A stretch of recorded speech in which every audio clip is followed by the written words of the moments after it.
नाम राजू है। आज का टॉपिक है how to find best mutual fund from small cap mid cap category. सबसे अच्छा mutual fund small cap mid cap में कैसे पाएं। बाकी भी कैटेगरी है म्यूचुअल फंड का 50-52 कैटेगरी है, लेकिन जो सबसे अच्छा है आपके पास लंबा समय है, लॉन्ग टर्म है, तो मिड कैप स्मॉल कैप ही ज़्यादा रिटर्न देगा।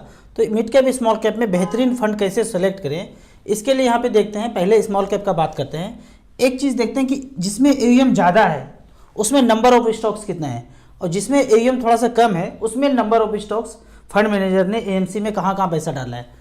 और दूसरा मिड कैप कैटेगरी लेते हैं कि AUM ज़्यादा है तो कहाँ डाला है और AUM कम है तो कहाँ इन्वेस्ट किया है। यहाँ देखते हैं, सबसे पहले यहाँ पे हम चेक करते हैं। हमने सेलेक्ट किया है स्मॉल कैप कैटेगरी और लास्ट 5 ईयर्स लिया है।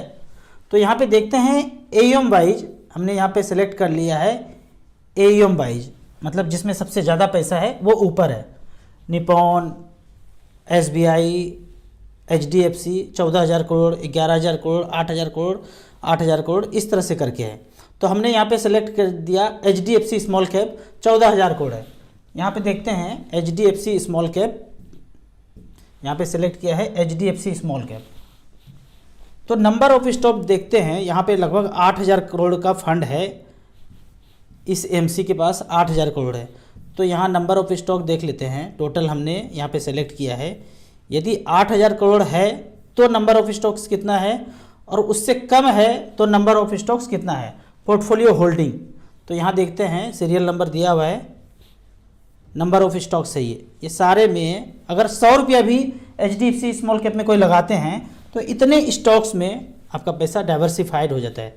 आपके पैसे को डूबने के लिए, बोलते हैं ना डूब जाएगा तो क्या होगा, आपके पैसे को डूबने के लिए 75 कंपनी को डूबना पड़ेगा, तब वो 1 लाख 2 लाख 100 रुपया जितना भी इन्वेस्ट किया वो डूबेगा। तो 75 कंपनी में इन्वेस्ट किया। अब दूसरा कैटेगरी देखते हैं। अगर AUM कम है तो यहाँ पे देखते हैं सबसे लास्ट में स्मॉल कैप कैटेगरी में सबसे लास्ट में आता है IDBI स्मॉल कैप। कितना AUM है? 141 करोड़। कहाँ तो वहाँ 8,000 करोड़ से ऊपर था और यहाँ पे 141 करोड़ है। तो इसमें देखते हैं अगर 141 करोड़ है IDBI स्मॉल कैप, तो यहाँ पे नंबर ऑफ स्टॉक्स अगर देखते हैं वहाँ पे 75 था। यहाँ पे देख लेते हैं कितना है। यहाँ पे नंबर ऑफ स्टॉक्स आया है पोर्टफोलियो होल्डिंग। इस पोर्टफोलियो में देखते हैं ये सब स्टॉक्स अवेलेबल है। तो नंबर ऑफ स्टॉक्स यहाँ पे कितना था? 141 करोड़ लगभग। 54 कंपनी में 54 स्टॉक्स में ये पैसा लगा हुआ है। वहाँ 75 स्टॉक्स में पैसा इन्वेस्टेड था और यहाँ पे 54 कंपनी में इन्वेस्टेड है। तो जैसे जैसे AUM बढ़ता रहता है स्मॉल कैप कैटेगरी में या किसी भी कैटेगरी में, तो नंबर ऑफ स्टॉक्स बढ़ता रहेगा। अब मिड कैप कैटेगरी का अगर बात करते हैं तो मिड कैप कैटेगरी में भी वैसे आप AUM वाइज देखेंगे तो HDFC मिड कैप अपॉर्चुनिटी सबसे ऊपर है 35,000 करोड़, कोटक इमर्जिंग 24,000 करोड़, एक्सिस 18,000 करोड़। तो इसको भी इसी तरह से आप एनालाइज कर सकते हैं। अगर HDFC मिड कैप अपॉर्चुनिटी का बात करें, इसी तरह HDFC मिड कैप अपॉर्चुनिटी को यहाँ पे आप टच करेंगे तो नंबर ऑफ स्टॉक्स कितना है, टोटल होल्डिंग कितना है, ये यहाँ पता चल जाएगा। तो जाहिर सा बात है यदि 35,000 करोड़ है तो नंबर ऑफ स्टॉक्स ज़्यादा होगा। और लास्ट में देखते हैं कौन सा फंड आता है AUM के हिसाब से, परसेंटेज के हिसाब से हमने नहीं सेलेक्ट किया है, AUM के हिसाब से देखते हैं। तो टॉरस डिस्कवरी मात्र 72,000 करोड़ है। तो इसको भी टच करके नंबर ऑफ स्टॉक्स देखेंगे तो जितना ज़्यादा डाइवर्सिफिकेशन होगा स्टॉक्स के मामले में वो फंड लंबे समय में ज़्यादा अच्छा करेगा। और दूसरा क्या है, AUM इसमें ज़्यादा है तो फंड मैनेजर भी अच्छे होंगे। अब यहाँ पे हम मात्र 5 साल के ड्यूरेशन में देखते हैं कि स्मॉल कैप ने SIP किया स्मॉल कैप में तो क्या रिटर्न होता है। यहाँ पे हमने सेलेक्ट किया है 10,000 रुपये पर मंथ। तो पहला फंड आता है क्वांट स्मॉल कैप। 2018 से लेके अब तक 5 साल में 10-10 हज़ार रुपये पर मंथ, 6 लाख जमा हुआ है, 13,48,000 बना है, 34% का सालाना रिटर्न दिया है। इस 34 का मतलब है 34%, 34%, 34%, 34%, 34%, 5 साल कंपाउंडिंग रिटर्न दिया। दूसरा फंड है निपॉन इंडिया स्मॉल कैप, इसमें भी 6 लाख जमा हुआ है, 11,30,000, 26% का रिटर्न दिया है। कोटक स्मॉल कैप ने 23% का रिटर्न दिया है। 5 साल में यदि एवरेज का बात करें तो 5 साल में एवरेज रिटर्न आया है 22% का। तो ये जो टाइम होता है ना म्यूचुअल फंड में SIP अगर करते हैं 5 साल, 10 साल, 15 साल, 5 साल के बाद तो आपको पता चलेगा कि हाँ बैंक से, पोस्ट ऑफिस से डबल रिटर्न मिल सकता है। सबसे लास्ट वाला अगर फंड देखते हैं तो आदित्य बिरला स्मॉल कैप 6 लाख का 8,29,000 बनाया है, 13% का रिटर्न, ये बैंक से भी डबल हुआ। सबसे लास्ट वाला फंड भी बैंक से डबल है। उसी तरह यहाँ पे आप सेलेक्ट करेंगे कौन सा, जो टॉप में ईएम वाइज दिख जाए 5, उसमें आपको डाइवर्सिफाइड करके लगा देना है। उसके बाद फिर मिड कैप आता है। बहुत से लोगों का कमेंट्स होता है एक ही तरह का चीज़ बताते हैं, एक ही तरह का चीज़ बताते हैं। भाई अनुलोम विलोम कपाल भारती भस्त्रिका करेंगे तो उसी से ठीक होना है। रामदेव बाबा जितनी जगह भी घूमेंगे यही 3-4 चीज़ बताएंगे, उसी में सब कुछ ठीक हो जाएगा। तो नया क्या बताएं, इसी से ठीक होना, इसी से फाइनेंशियल फ्रीडम पाएंगे। इसी 5 मिड कैप 5 स्मॉल कैप में लगा देंगे तो नैया पार हो जाएगा।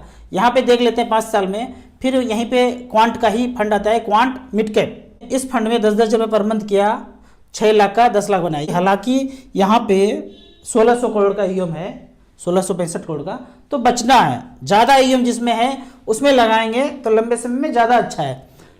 1-आध हज़ार लगाना है तो वहाँ भी लगा देंगे, लेकिन शुरुआत करना है तो ज़्यादा ईएम देखना है। 5000 करोड़ से ऊपर है तो शुरुआत उससे कीजिए। PGIM India mid cap 7000 crore है, 6 लाख का 10,25,000 बनाया है। Motilal Oswal SBI magnum mid cap, SBI magnum mid cap में 10,000 रुपये पर मंथ किया, 8000 करोड़ का ईएम है, 9,96,000 बनाया, 21% का रिटर्न है।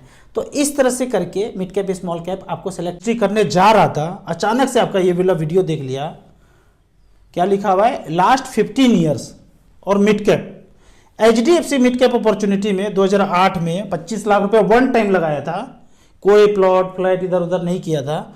तो उस 25 लाख का वैल्यू आज है 15 साल के बाद 2,53,00,000, एकदम वाइट, कोई टैक्स टू ज़्यादा कटने वाला नहीं है। पूरा का पूरा निकालेंगे तो 10% टैक्स जाएगा, बाकी टैक्स फ्री है।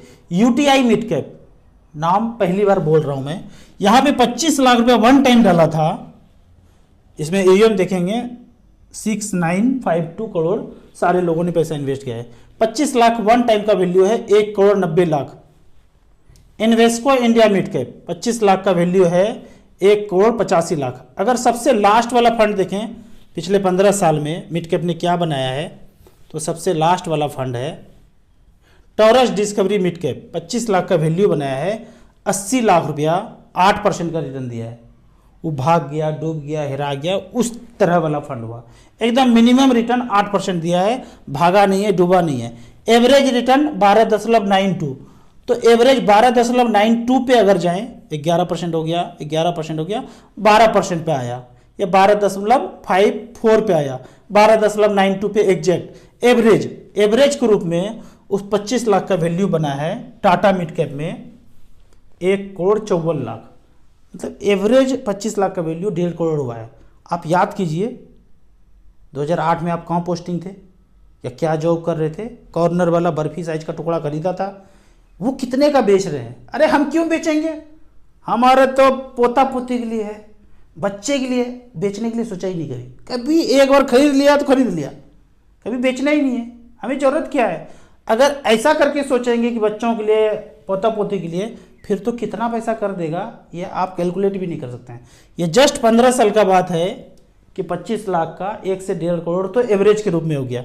आपको इसी तरह म्यूचुअल फंड के बारे में और कुछ जानना है, इन्वेस्टमेंट के बारे में जानना है, तो इस नंबर पे मुझे व्हाट्सअप कर सकते हैं। नया प्लॉट फ्लैट खरीदने से बचें, 2, 3, 4, 5 ले चुके हैं तो मच फंड में थोड़ा बहुत पैसा डाल के छोड़ दीजिए। उतना ही छोड़ना है जितना प्लॉट फ्लैट में छोड़ा है। आपको वीडियो अच्छा लगे तो व्हाट्सएप